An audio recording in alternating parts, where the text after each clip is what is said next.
कहानी खामोशी का राज। कहानी की शुरुआत झारखंड के एक छोटे से गांव में एक अजीब सी घटना घटी। यह गांव पहाड़ों से घिरा हुआ था, जहां की हवा में हमेशा एक रहस्यमय खामोशी छाई रहती थी।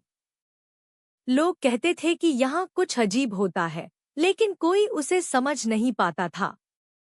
गांव में एक पुराना महल था, जो अब खंडहर में तब्दील हो चुका था। महल के बारे में तरह तरह की कहानियां प्रचलित थीं। कहते थे कि रात के समय वहां से अजीब सी आवाजें आती थीं, लेकिन कोई भी उस महल के पास जाने की हिम्मत नहीं करता था। मुख्य पात्र रवीना, एक युवा पत्रकार, जो अपने करियर को लेकर बहुत गंभीर थी। उसे रहस्यमय घटनाओं पर रिपोर्ट करना बहुत पसंद था। अंकित, रवीना का पुराना दोस्त और स्थानीय पुलिस अधिकारी, उसे यह मामला अजीब लगा था, लेकिन वो खुद इस रहस्य को सुलझाने से डरता था।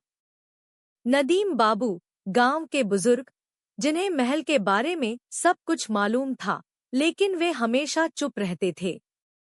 रवीना को इस गांव के बारे में एक रिपोर्ट लिखने का मौका मिला। उसे यहीं पर किसी एक रहस्यमय घटना की गहरी तहकीकात करनी थी, जो पिछले कुछ महीनों से लगातार हो रही थी।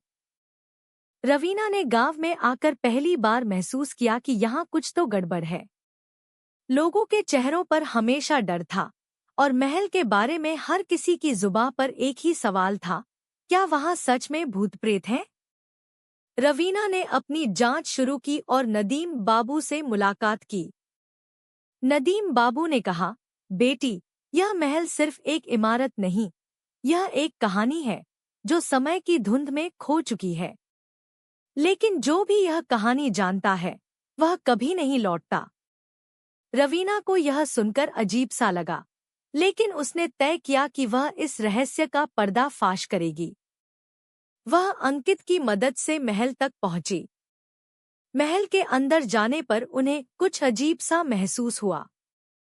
हर कमरे में घना अंधेरा था और हवा में सड़ा हुआ सा गंध था। रवीना और अंकित ने महल के तहखाने में एक पुराना संदूक पाया। संदूक को खोलते ही उन्हें एक कटाफटा पत्र मिला।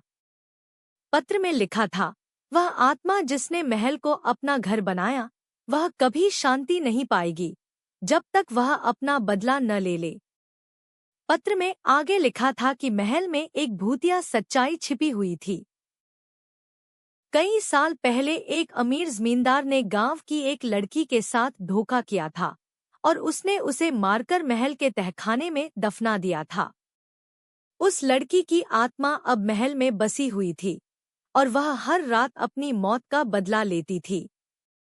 रवीना और अंकित ने इस सच्चाई को गांव वालों के सामने रखा।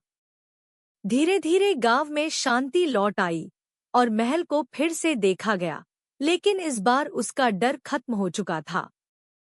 समाप्ति। यह कहानी हमें यह सिखाती है कि कभी-कभी हमारे डर का कारण सिर्फ अज्ञानता होती है। जब हम सच्चाई को जान लेते हैं, तो डर खुद ब खुद गायब हो जाता है।